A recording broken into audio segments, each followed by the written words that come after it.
Hello and welcome to the Weekend Investing Daily Byte episode. Today is 24th of April, Monday. Markets finally moved on the back of good results from Reliance, from ICICI Bank, and the sort of lull that we had gotten into last week that got broken. And as you can see here, after these two sessions down and three sessions on the side, market has decisively moved up today.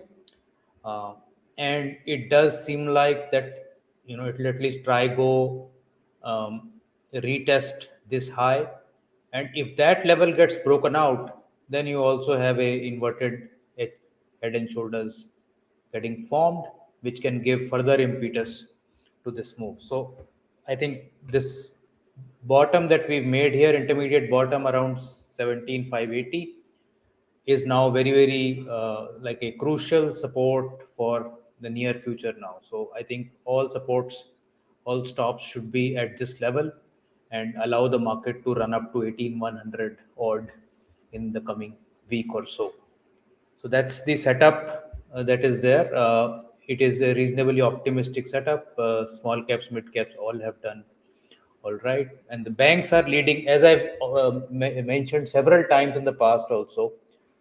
The banking sector leads the market up or down. You would have seen this many times if you were observing this, that the banking sector is the leading indicator. And today we saw State Bank of India, Axis Bank, ICICI Bank all gaining more than 2%. Also, good gains in Wipro, in HDFC Life, Titan, Grasim, Tata Consumers, Divi's Lab. Uh, Sorry, not Divi's Lab, yeah, in Tata Motors. Uh, Also in steel and cement, so JSW Steel, Grasim, Ultrasemco, Hindalco, all doing all right. So reasonably good positive day with some selling coming through in Mahindra, Maruti, IndusInd Bank post results, Sun Pharma, Bharti Airtel, some other pharma stocks, they were mildly in the red. So on a sectoral basis, PSU banks once again leading the charge in the market. Bank Nifty also gaining 1.2%. Real estate. So if you will notice, these are the same set of sectors that either lead the market, or in corrective times they lead the market down in a correction. But the leadership remains the same. PSU banks, private banks, real estate. These have been rotating in on the higher side. And on the losing side, we had autos and pharma that lost slightly. Nothing really much as such, but good gains in IT stocks also at 0.7%, but primarily on back of Wipro, because Infosys has not yet moved. TCS has recovered some ground, and some mid caps IT stocks have also done all right. FMCG is still continuing to do all right, and this being the result season now, over the next 4 to 6 weeks, a lot of results will be digested by the market, and I think a market move which is going with strength into the earning season is very good actually. So market is optimistic, market is bullish, uh, and the liquidity is willing to bet on the results that are about to come. So that's something very important from a psychological perspective. What is the frame of the market's mind as it is going into the earning season? So all that looks good. Mid cap also, after 3 days of correction, is starting to go up. That's a good chart there. Small caps, just minor corrections on 1 or 2 days, closing at almost a monthly high now, looking all right. Bank Nifty, as I've been mentioning, leadership in the index, going up further. In fact, even taking out last Monday's high and closing just short of the all-time high by less than 5%, I think. So this is very much in reach of the new high. So today's topic of discussion is that the news is always late. What I mean by that, I'll take an example here, and you would empathize with this thesis, as it you would have experienced it a lot many times in your own experience in the market. So the thesis that is being relayed here is that the news is always late, and by the time you get the news, whether it is positive or it is negative, the price action has more or less always happened by then. So the example here is this big company, Bed Bath and Beyond. It's a US store. There's something like hundreds of locations all over US, Canada, etc. Deals in home textiles and housewares. They filed for bankruptcy this Sunday. So after decades of leadership in this segment, and being the go-to brand for this kind of retail, with 14,000 people employed, to have this kind of news come out is a bit telling about the situation in the economy as well. But nevertheless, those considerations apart, the stock movement, if we see, uh, so the stock had been rallying from about, you can say, almost a dollar in 1992. It went to nearly $40 within 10 to 15 years. And then from $40, it came down to 20 in the 2008 crisis. And from 20, it went to about 80, 4x again, by 2013. And since 2015, the stock has been crashing, and from $80 it came down to $5. So almost a 95% collapse, 99% actually by today, but 95% collapse by 2020.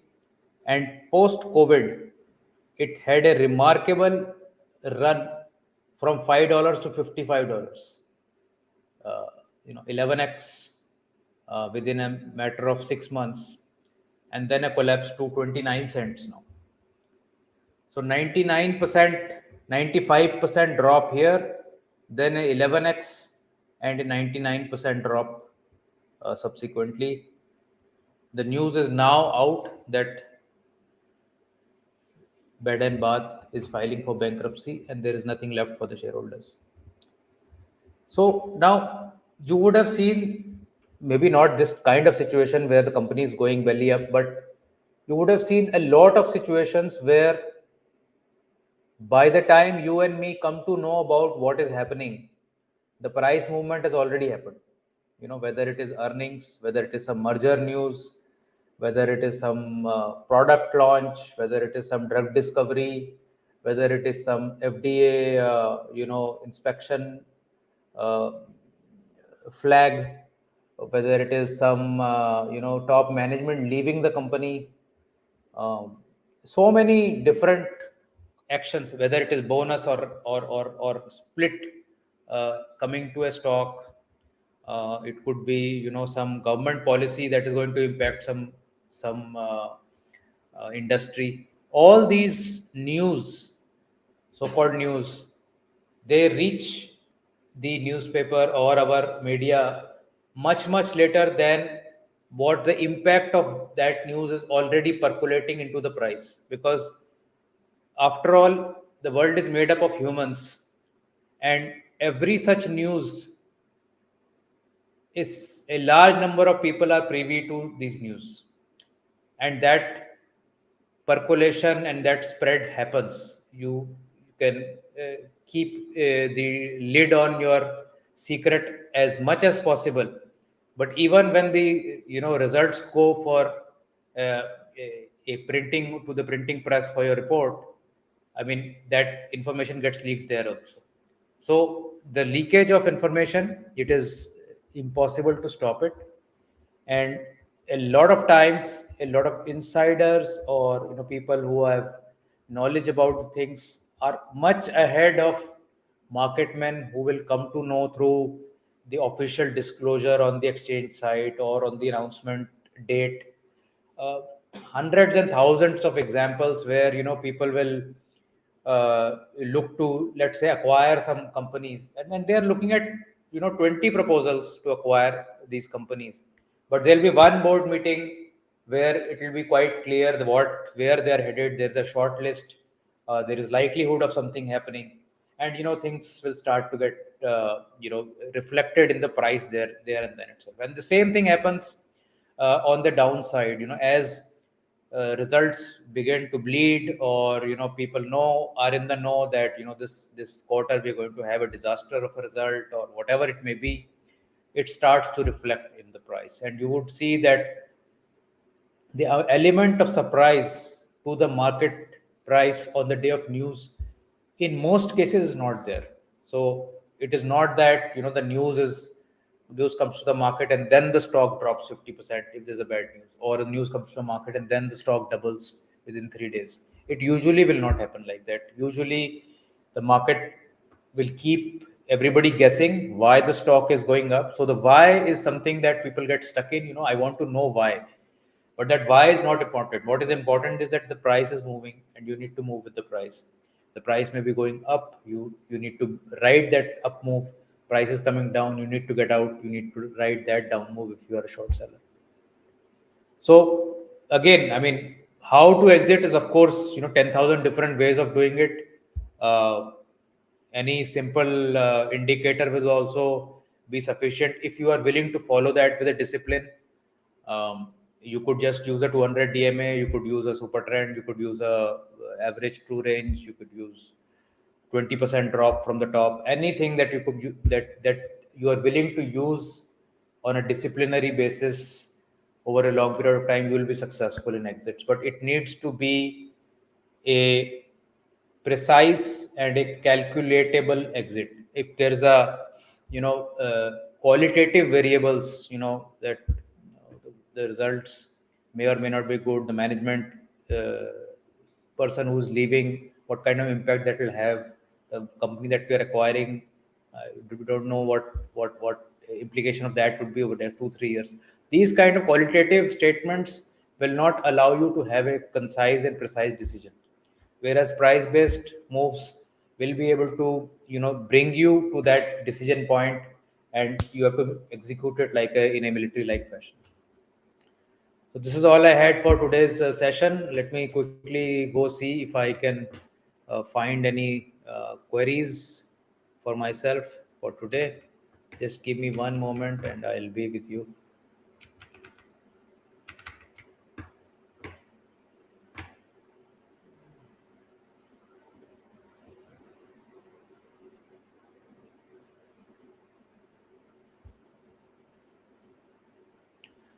Sameer Ahuja says, stock of the day which you share, is the momentum valid for a week or just for 2 3 days? So there is no sort of precise definition about this.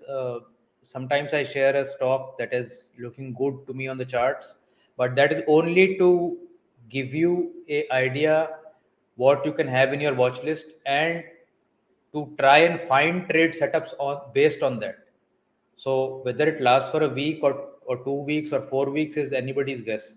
But once you do find that a pattern is playing out, especially on a hourly or a daily candle, if one would expect it to last for few days, few weeks at least.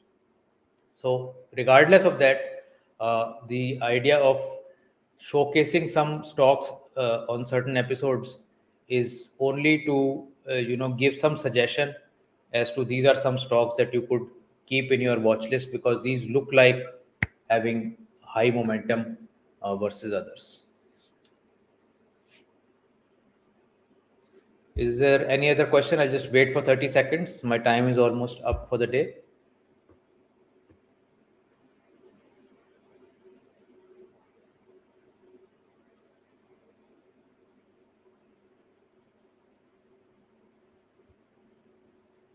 So I think we don't have any more questions today. So we'll see you in the next episode of the Weekend Investing Daily Bites. If you wish to know more about weekend investing, please hop to weekendinvesting.com or drop us a mail, support@weekendinvesting.com, and we'll let you know about any detail that you may need. Thanks. Bye.